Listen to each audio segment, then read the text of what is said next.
You send the text. Now the clock feels loud. Your brain starts translating silence into stories. They're upset. They're bored. You said too much. But read receipts aren't love. Response time isn't a verdict, and your nervous system deserves better than living on a notification drip. Welcome to Wisdom from the Porch. I'm GP. This is Wisdom from the Porch. Let's talk about the space between sent and reply. Texting is supposed to be simple. A message goes out, a message comes back. But for a lot of people, the gap in between becomes a modern waiting room where your mind paces, replays, and tries to predict the outcome. And here's what makes it tricky. Digital communication gives you just enough data to obsess over. Timestamps, typing bubbles, delivered check marks, without giving you the context that actually explains anything. So today we're talking about texting anxiety in relationships. Why it happens, how it hijacks your confidence, and how to stop confusing silence with meaning. Texting anxiety usually isn't about the text. It's about what the text represents. Connection, safety, belonging, certainty.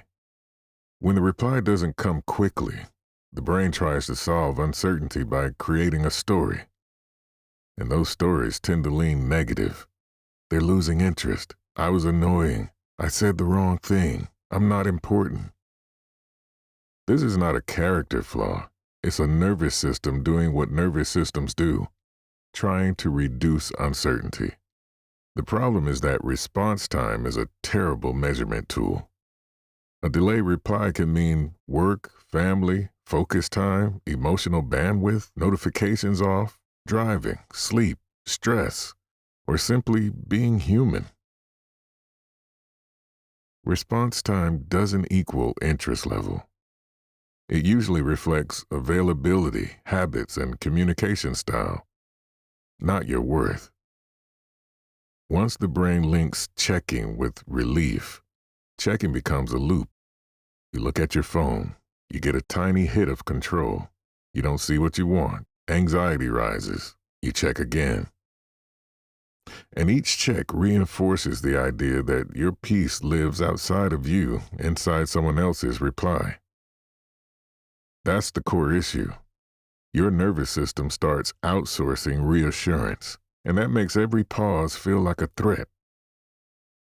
So how do you disarm texting anxiety without playing games?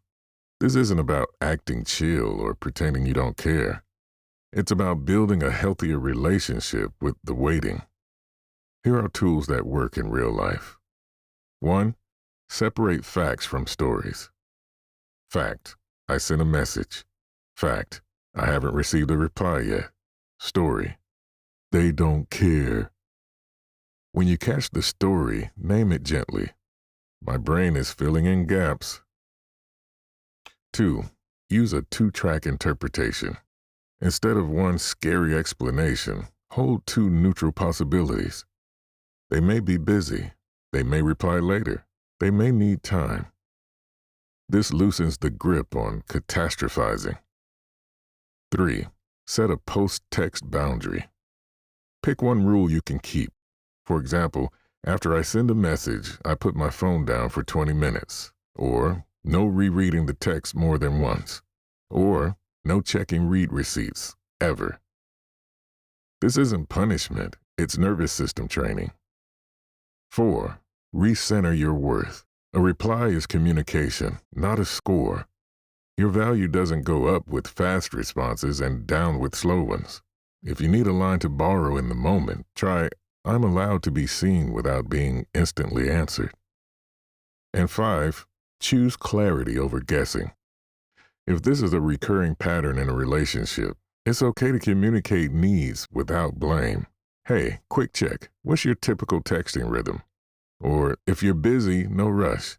I just do better with a little clarity. Healthy connection can handle simple requests. Here's what the pause can teach you.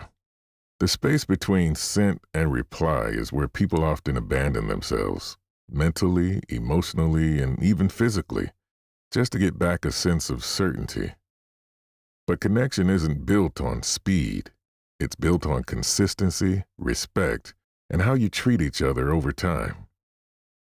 So the next time your phone is silent, don't let your mind turn that silence into a verdict. Let it be what it is, a pause, not a rejection, not a diagnosis, not a measure of your worth.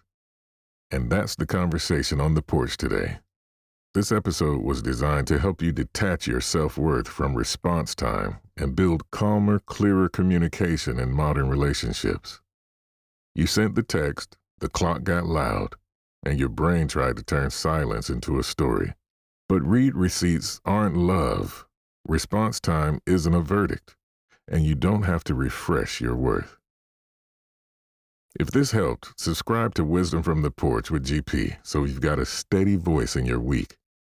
And if you know someone who lives in that waiting game loop, share this episode. It might land right when they need it.